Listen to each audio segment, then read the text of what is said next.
let's go, on commence la vidéo comme ça. Voilà, je voulais commencer avec cette séance. Pourquoi? Parce que j'entre dans un nouveau bloc. Et la première séance de qualité est validée. 5 fois 3 minutes avec une allure de 4 minutes 10 au kilomètre. Et surtout, ce qu'il faut retenir, c'est que c'est un nouveau bloc. Je suis assez content d'entrer dans ce nouveau bloc. Là, il est 13h30.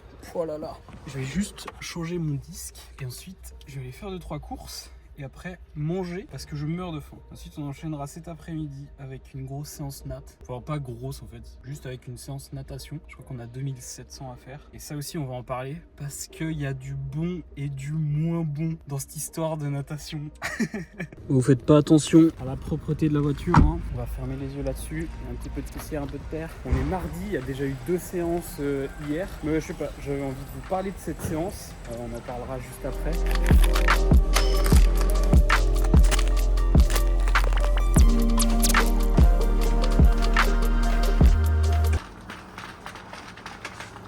Il est l'heure de manger. Bon, au menu de midi, bizarre, on va changer, ça va être incroyable. On a du riz, du bœuf et des haricots rouges. J'ai l'impression que je dis ça à chaque fois.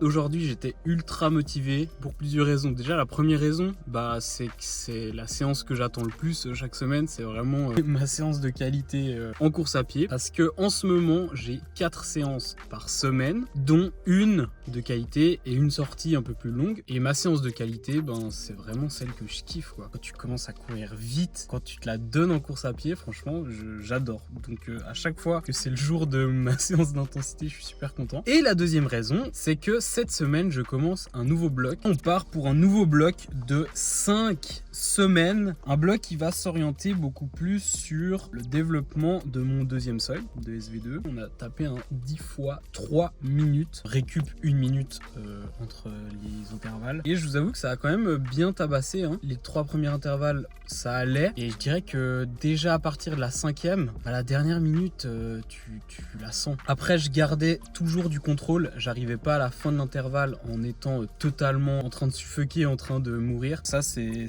quelque chose d'important. Si vous sentez que vous terminez vos intervalles comme ça, c'est que vous n'êtes pas dans vos allures qui vous correspondent. L'objectif, c'était de monter dans mes zones de fréquence cardiaque aussi, rester à une allure et de taper le haut de ma zone 4. Donc, c'était à peu près une allure autour des 4 minutes 10. Du coup, c'est ce qui a été fait. Tous mes intervalles ont été réalisés à une allure de 4 minutes 10 au kilomètre. C'est cool parce que jusque-là, j'utilisais vraiment des intervalles beaucoup plus courtes à une allure un peu plus élevée. Et du coup, le fait de courir à des allures là de 4-10, c'est quand même un peu plus lent. Et ça me permet de voir aussi d'autres allures. Je dirais que le RPE de la séance, c'était un RPE 8, 7-8, ce qui correspond à ce que j'imaginais. Ça fait longtemps que j'ai pas du tout couru au seuil. Là, ça va être 5 semaines où on va essayer de développer ce deuxième seuil, de le repousser un petit peu pour une échéance qui arrive gentiment. Je vous en ai pas du tout parlé, on en parlera dans une autre vidéo, mais une échéance qui arrive gentiment. J'ai hâte, quoi. Franchement, là, ça fait pas mal de semaines quand même que je m'entraîne et c'est vrai que peut-être t'as envie de voir un peu ce que ça vaut réellement sur le terrain parce que tu t'entraînes, c'est bien, tu crées tes blocs, c'est bien, mais tu crées tes blocs en fonction d'un objectif. Et là, il y a un objectif qui arrive et il se rapproche et j'ai hâte. Voilà. Mettez un peu vos pronostics dans les commentaires de la prochaine échéance. Quel est le prochain checkpoint? Quel est le prochain objectif et le premier de la saison d'ailleurs? Ça me fait rire parce qu'il y a beaucoup de monde qui me disent mais comment tu fais pour manger depuis des années la même chose chaque jour? Alors attention, je mange pas que ce repas, mais il y a généralement au moins un repas dans la journée où c'est ça. En même temps, j'adore. Donc voilà, tant que j'aime et puis que ça m'apporte les nutriments nécessaires, pourquoi changer? On a fait un volume un peu moins de 12 km pour cette séance avec l'échauffement et le retour au calme. Volume assez correct. Comme je disais la semaine passée, je suis très content du volume que j'arrive à tenir en course à pied. Ça reste toujours pas énorme, mais j'essaye d'être très prudent là-dessus et d'augmenter progressivement le volume parce que je sais que ça peut vite basculer de l'autre côté. Donc je prends de plus en plus mes précautions et je sais à peu près où sont les limites de mon corps, même si c'est probable que je vais faire des erreurs, hein, ça c'est inévitable. Mais j'arrive, je pense, un peu mieux à comprendre quelles sont mes limites par rapport à avant où j'avais pas trop de points de repère et où la blessure arrivait très vite et des gènes arrivaient très vite. Là, j'arrive un peu mieux à gérer tout ça. Vous savez que mon genou gauche est toujours assez fragile, mais ces dernières semaines, ça va vraiment beaucoup mieux. Je peux courir normalement, genre là aujourd'hui, j'ai eu aucune douleur. C'est limite ça qui me rend le plus heureux, tu sais, c'est même pas de progresser, c'est de courir sans douleur au genou parce que c'est vraiment une douleur qui me suit depuis des années. Et la deuxième petite douleur qui me dérange un peu plus en ce moment, c'est vraiment au niveau de la phase interne du tibia. Ça, c'est aussi un peu à surveiller, mais je gère toujours assez bien. La semaine est bien lancée pour moi. Hier, on a eu une séance de 1 heure sur home trainer et le soir, 3100 mètres de natte. Aujourd'hui, on a tapé cette séance d'intensité. Cet après-midi, natation. J'espère que de votre côté, vous arrivez à progresser, à mettre en place les choses pour que ça avance. En tout cas, on est ensemble. On est ensemble de fou et on avance. On avance, quoi qu'il arrive, on avance. C'est le mot d'ordre. Il se passe n'importe quoi, que ce soit bon ou mauvais, que ça fasse mal ou que ça fasse du bien, on avance. Ça change pas. 16h47, il est temps d'aller nager. On va regarder ensemble la séance qu'on a aujourd'hui. J'ai 2700 mètres à faire. Ce sera une séance focus intensité aujourd'hui. On est vraiment sur un jour d'intensité. Nous avons au programme un warm-up de 700 mètres avec de la respi 3 temps, 5 temps, du crawl, de la brasse. Et ça, c'est quelque chose, faut qu'on en parle. Oui, il faut qu'on en parle parce que ça, c'est fou. J'ai intégré dans mes entraînements, enfin, vous allez me dire, après des semaines et des semaines à nager uniquement du crawl, j'ai intégré un autre style de nage. Alors, j'ai eu l'occasion de faire la première fois avec 2 potes qui m'ont fait une petite séance personnalisée, c'était top. Merci à Sophia, merci Anna. Parce que jusqu'à cette séance qu'elles m'ont faite, je repoussais le moment où il fallait introduire d'autres nages.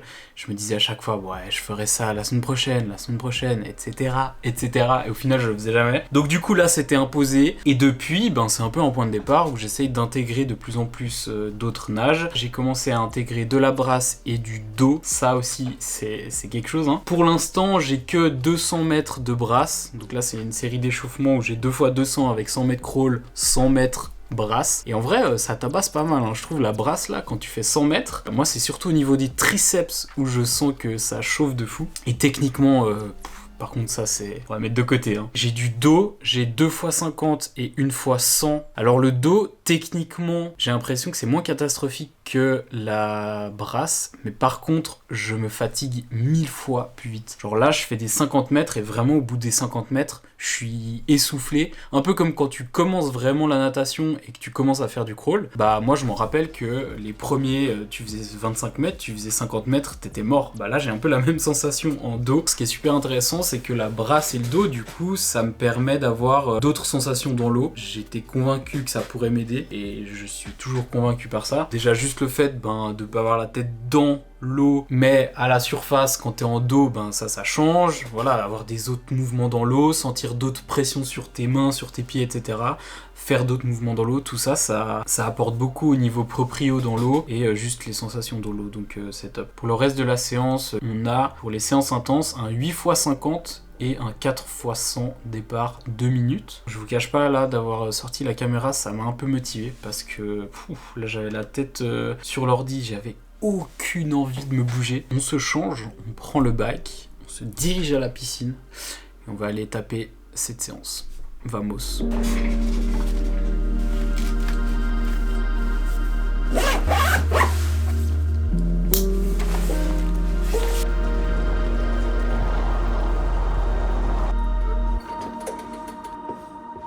Petit pré-workout, une petite pâte de fruits pour avoir bien de l'énergie pendant toute la séance.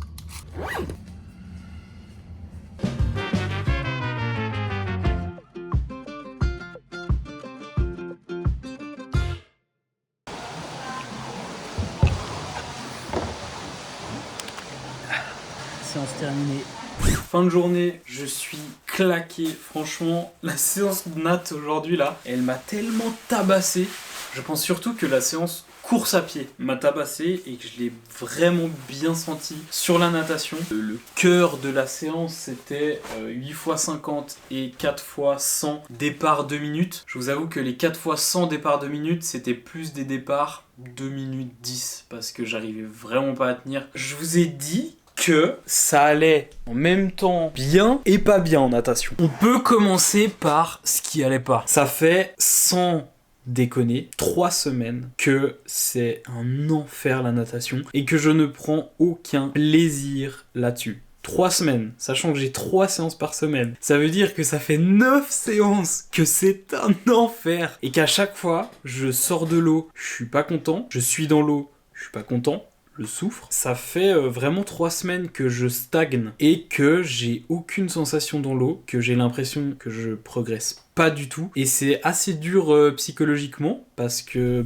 ça fait 3 semaines que ça dure. Quand t'as 1 ou 2 séances qui se passent mal, voilà, t'enchaînes et tout. Quand t'en as 9 qui se passe mal, là il y a vraiment des questions à se poser. D'un côté il y a des questions à se poser, mais de l'autre, et j'ai l'impression encore plus en natation, en tout cas pour l'instant, que les phases de stagnation sont encore plus importantes. En tout cas, moi je les ressens beaucoup plus qu'en course à pied ou à vélo. Je sais que quand je faisais beaucoup de ski, c'était exactement la même chose. Du tennis pareil, et en soi, dans tous les sports, si on généralise, si tu progresses, vous êtes au courant autant que moi, mais le progrès c'est vraiment une courbe qui monte, mais qui monte en étant pas du tout linéaire. Ce qui fait que t'as toujours des périodes où ça va super bien, après moins bien, après super bien, après tu stagnes, après ça reva bien, après c'est une catastrophe, etc. Et là en ce moment je l'ai vraiment avec la natation où j'ai eu 3 semaines de stagnation totale. Je prenais aucun plaisir et ouais c'était vraiment dur. En fait c'était dur parce que j'arrivais à mettre le doigt là où ça allait pas, mais j'arrivais pas à le changer. À chaque fois j'avais les mêmes problèmes ou mêmes séances et c'était super dur quoi. C'est un peu le désavantage de pas avoir de coach parce que là y a personne qui me suit et qui me voit nager, donc forcément ça change. Mais pour l'instant c'est mon choix, donc j'en ai totalement conscience des désavantages.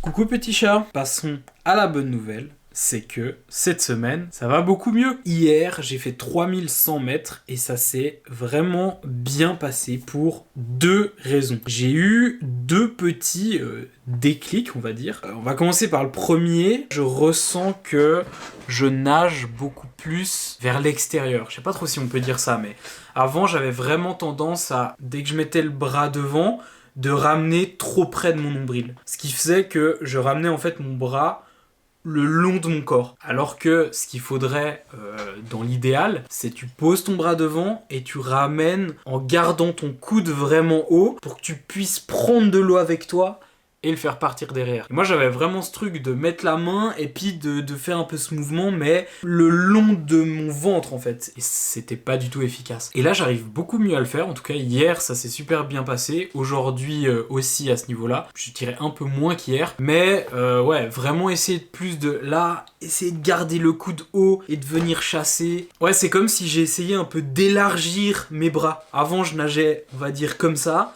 Et là, c'est comme si j'arrivais à plus garder mes coudes assez hauts et puis agir par ici dans l'eau. Je sais pas si vous voyez ce que je veux dire, mais ça, c'est le premier truc. Et la deuxième raison, qui est vraiment la principale pour laquelle je me sens mieux dans l'eau, c'est au niveau du placement de ma tête sous l'eau. Je vais la faire très courte, mais c'est sur un compte, le compte Instagram, il s'appelle Effortless Swimming. C'est vraiment un compte qui m'aide de fou. Ils font plein de vidéos sur la technique en natation. Ils font des analyses de cas aussi super intéressants. Et je suis tombé sur une vidéo sur le placement de la tête dans l'eau et ça m'a fait un peu tilt. Et d'ailleurs, j'ai vu que Tristan de la chaîne Iron Human avait fait une vidéo dessus aussi. Et si vous voulez la voir, n'hésitez vraiment pas. Tout sera dans la description. Il explique super bien ce phénomène. Et en fait, ça m'a fait tilt. Je me suis dit, ah ouais, mais en fait, c'est moi. Quand j'ai vu la vidéo d'Effortless Swimming, je me suis dit, ok, là, c'est vraiment moi, en fait. Le problème, c'est quoi? C'est que si je me mets ici, et qu'imaginons la ligne d'eau, là, elle est au-dessus de moi. Genre, pour nager, je dois aller là-haut. Quand je vais mettre mon bras ici, ma tête, elle peut être plus ou moins immergée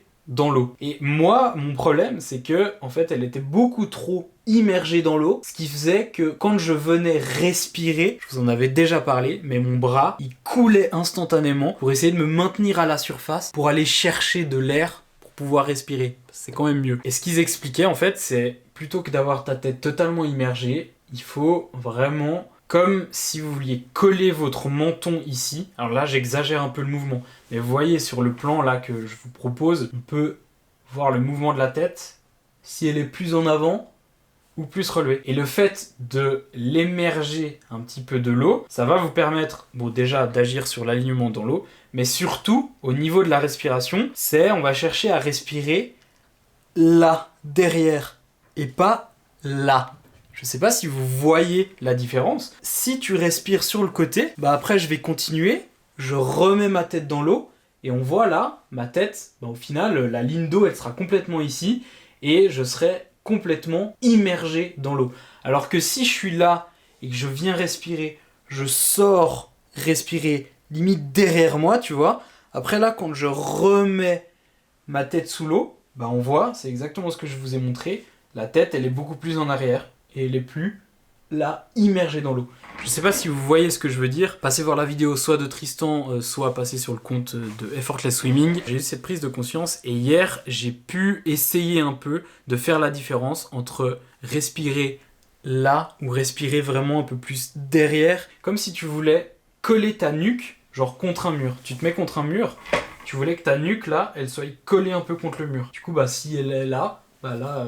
c'est plus collé contre le mur. Ça, je vous avoue que ça m'a grave aidé, surtout pour la respiration et surtout pour garder mon bras tendu pendant que je respire. Ça m'a grave aidé et j'ai moins cette sensation que je respire, je dois appuyer verticalement sur l'eau pour pouvoir prendre de l'air. Mais ça fait du coup 2 séances où ça va mieux que ces 3 semaines où je prends un peu du plaisir dans l'eau, j'ai un peu plus de sensations et ça fait vraiment du bien. Ça fait vraiment du bien au moral parce que c'était vraiment catastrophique. Demain, une grosse journée encore au programme. C'est ça qu'on aime, on enchaîne les jours, on fait le taf chaque jour. Ça ira ?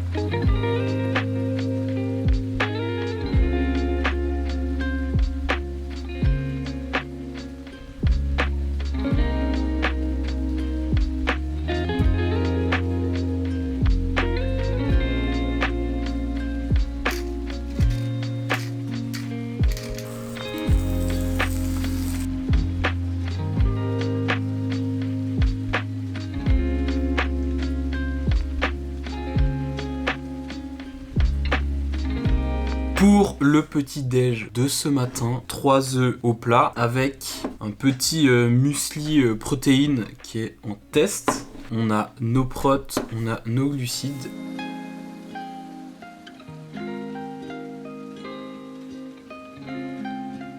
Ce matin, on va se focus sur l'ordi. Et ensuite, vers 10h, on ira s'entraîner. Le premier entraînement de la semaine. Pas du tout. Le premier entraînement de la journée. J'appelle à la barre la muscu. Et oui, mesdames et messieurs, ce matin, c'est un entraînement muscu avec du squat, des fentes et pas mal de renfo au niveau du bas du corps. Et ensuite, des petits exercices que je fais au feeling pour le haut du corps. Vous savez que j'ai pas mal mis de côté le street workout pour me concentrer vraiment sur le triathlon. Et quand je fais ma séance de bas du corps, je me garde toujours un petit espace pour faire des exos un peu au feeling qui me font kiffer sur le haut du corps. Des tractions, des dips, des figures en statique, etc. Même si j'ai jamais eu un bon niveau en statique, mais voilà, j'aime bien garder un peu de fun dans ces entraînements. Ça fait un entraînement un peu full body, plus orienté bas du corps. Et c'est le seul entraînement que j'ai en haut du corps. Et ça me fait vraiment bizarre parce que ça fait des années que je m'entraîne beaucoup en muscu. Et là, j'ai vraiment réduit mes séances à 1 par semaine. Parfois, il y en a une autre qui part, donc ça fait 2. Mais vraiment, là, en ce moment, je suis tellement focus triathlon que je garde le maximum de mon énergie pour le mettre dans le tri. Faut savoir faire des choix, donc je suis un peu obligé de mettre ça un peu plus de côté. Ensuite, en début d'après-midi, on enchaînera tout de suite avec 1h30 de vélo sur home trainer, 1h30 à basse intensité parce que cet après-midi je me déplace à la montagne, donc du coup il faut que j'ai le temps de bouger, de préparer mes affaires, etc. Allez, on est motivé pour partir sur cette journée Je mange tout ça tranquillement, je commence à me concentrer et c'est parti pour la matinée. Allez vamos, on se met gentiment dedans.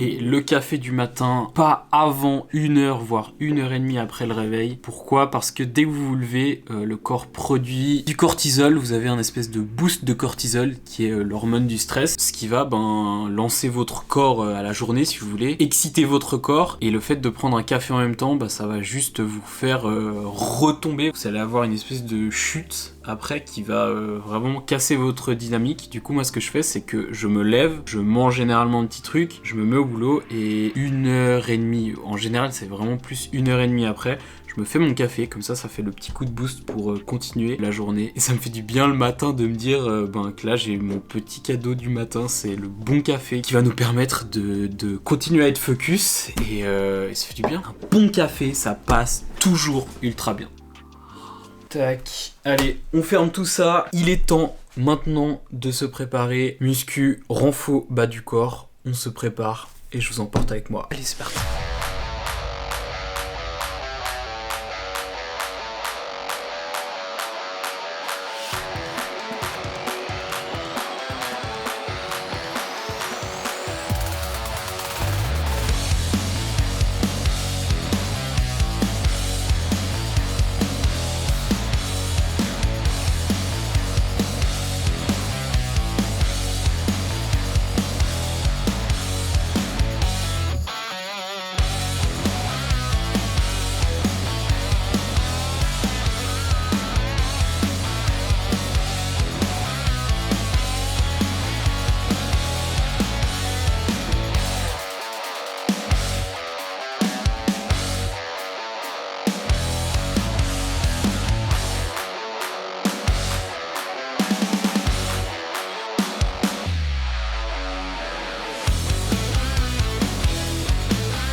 Séance terminée, une bonne séance, on a fait 1h36 je crois au total.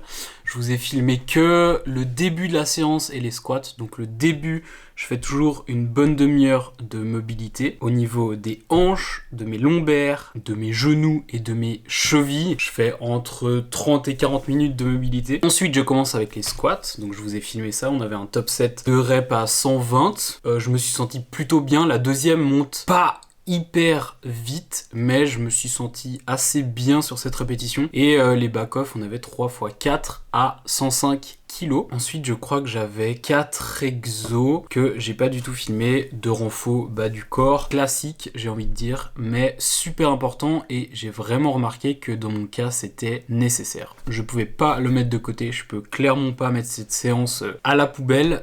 Elle doit être dans mon programme, ça c'est une certitude. Et je pense que de manière générale, beaucoup d'athlètes, que ce soit amateurs, bon, élite peut-être un peu moins, mais surtout amateur, mettre de côté le renfo, alors que c'est tellement des bases à maîtriser et c'est tellement une partie qui vous aidera dans votre pratique. Donc tous ceux là, je vous vois, qui mettent de côté le renfo parce que ça vous plaît pas, parce que ça vous fait pas kiffer, je peux comprendre, mais c'est aussi la part du contrat, c'est aussi à valider et ça fait partie de la progression, donc faites votre renfo, faites-le. C'est important. Dans cette séance, je sens qu'elle m'a bien amoché les jambes. Je l'ai senti là, j'ai marché un peu, je les ai senties un peu lourdes. J'ai mangé un petit truc à midi et cet après-midi, on va vite enchaîner là, dans 1 heure à peu près, avec 1 heure et demie sur home trainer. Je vous cache pas que là, j'ai aucune motive de la faire. Mais bon, on va de toute façon la faire, hein, ça c'est clair. Et surtout, on va le faire assez rapidement parce qu'après, on montera directement à la montagne pour passer la soirée à la montagne et ce qui est demain matin. Autant vous dire que j'ai hâte d'y aller. Donc là, je viens de manger, je digère un petit peu et dans 1 heure, on se mettra tranquillement sur le vélo et on partira pour 1 heure et demie de bike.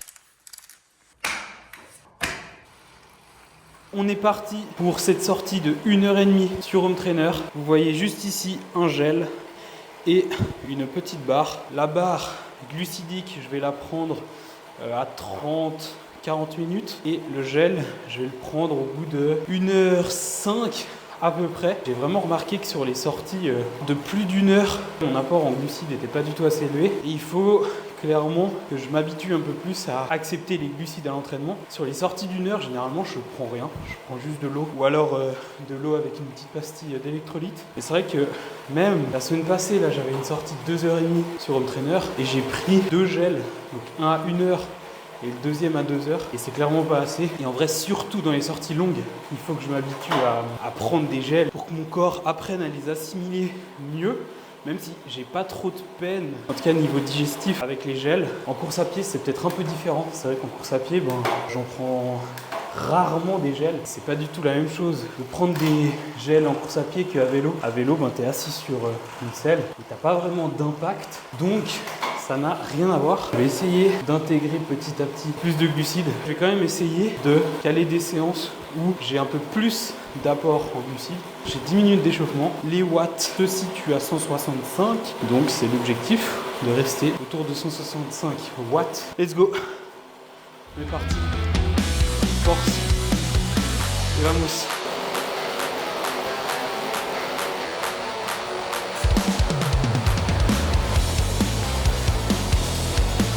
Prends ce petit gel glucide.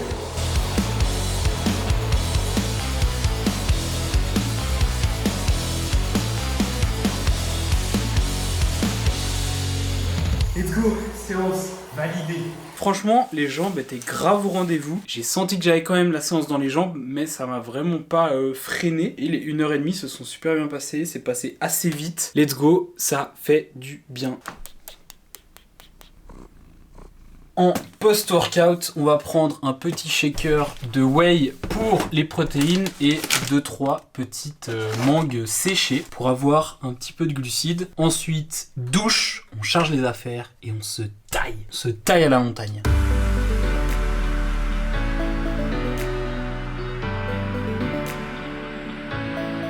« 21h, on se retrouve pour la fin de cette journée. Je suis actuellement devant le slalom de Schladming. Je termine de regarder cette deuxième manche et ensuite j'irai me coucher. Demain, une grosse journée nous attend. Demain, le programme, c'est 2 heures de ski, je pense. Les conditions sont vraiment pas ouf, il fait chaud. Et l'après-midi, j'ai 1 heure de run. Sa faute va lui coûter très cher, malheureusement.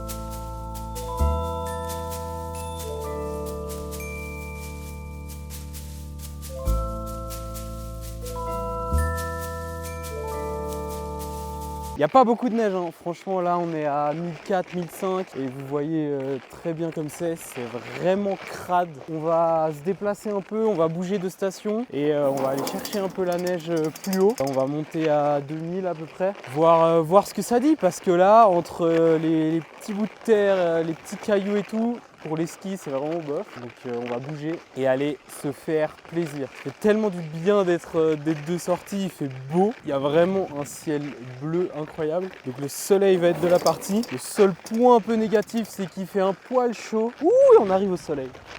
Regardez-moi ça là derrière. Le soleil qui se lève, pas la journée de fou qui s'annonce. On s'échauffe tranquillement, on se met dedans et on profite.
couilles.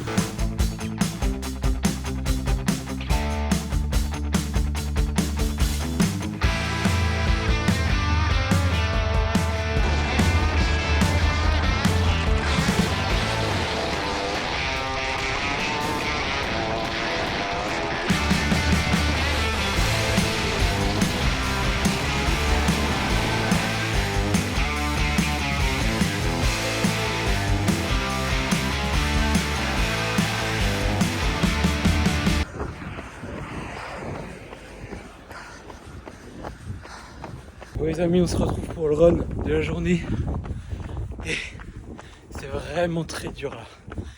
Là je souffre vraiment fort. À 32 minutes, j'ai de l'asthme et c'est dur.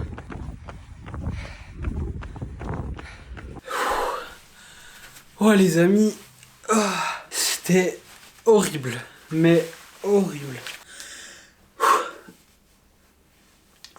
Bon, pourquoi c'était un enfer? Déjà, je vais boire. Ah ouais, je suis en train de crever. En fait, faut que je redescende un petit peu en pression là. Ouais, ça faisait longtemps que ça m'était pas arrivé ça. Pourquoi c'était un enfer? J'ai eu une crise d'asthme au début du run, à genre 10-15 minutes. Et ça m'a vraiment suivi tout le long, jusqu'à encore maintenant. J'avais de la peine à respirer, je sentais l'asthme qui prenait possession de mon corps. Je sais pas si je vous l'ai déjà dit ou pas, mais je suis asthmatique. Bon, ça va beaucoup mieux maintenant par rapport à quand j'étais plus petit. Mais ouais, ça vient de temps en temps à l'effort, mais très rarement. Autrement, c'est les pollens, mes allergies aux pollen et aux acariens. Donc c'est à ça que je réagis, mais j'en ai rarement. Et surtout à l'effort, j'en ai encore plus rarement. Ça m'arrive quasiment jamais. Et là, ben, ça m'est arrivé. J'ai toujours le matériel médical qui m'accompagne, le Ventolin, du Symbicort, voilà. Enfin, j'ai ce qu'il faut. En cas de trop grosse crise aussi, je ressens le besoin d'en prendre. Mais bon, là, en plein run, je pouvais pas faire grand chose, à part faire demi-tour. Mais je voulais pas faire demi-tour, je voulais quand même au moins valider 50 minutes. Donc voilà, c'est la petite victoire du jour, même si on n'aura pas validé 1 heure. Tout le run, j'étais là... Souvent, je fais des espèces de techniques de respiration avec le ventre, où voilà, j'essaye de me calmer, et ça passe. Mais là, vraiment, j'arrivais pas du tout, j'étais en souffrance tout le long. Alors, ce qui est drôle, c'est que niveau BPM, je suis pas du tout monté plus que ça, mais niveau ressenti de l'effort, c'était horrible. Chaque pas, j'ai cru que j'allais m'écrouler vraiment. Donc au final, on avait 1 heure au programme et j'ai fait 50 minutes parce que je pouvais vraiment plus rien faire. J'ai quand même décidé d'être plus ou moins rationnel et de m'arrêter. Bon voilà, on aura quand même fait 50 minutes et pas 1 heure. Ça reste un training pas vraiment validé, mais là vraiment aujourd'hui, je pouvais pas faire plus. Donc voilà, c'est les choses qui arrivent. Maintenant, je vais me calmer un peu, redescendre un peu aux pressions parce que j'ai quand même dû un peu aller chercher dans la tête pour pouvoir continuer à courir. C'était pas hyper agréable. Voilà, c'était 3 jours avec moi un peu dans ces entraînements. Je vous remercie de l'avoir regardé jusqu'au bout, ceux qui tiennent jusqu'à là, franchement, c'est là où on est le plus ensemble, c'est là où on est le plus une équipe, c'est qu'on bosse ensemble et jusqu'au bout. Donc merci à vous de suivre toute cette aventure, on continue. Allez, on se retrouve très vite, moi je vais me reposer, me calmer pour enchaîner demain. Merci à vous d'avoir regardé la vidéo jusqu'au bout, ciao ciao. Ah, je suis mort.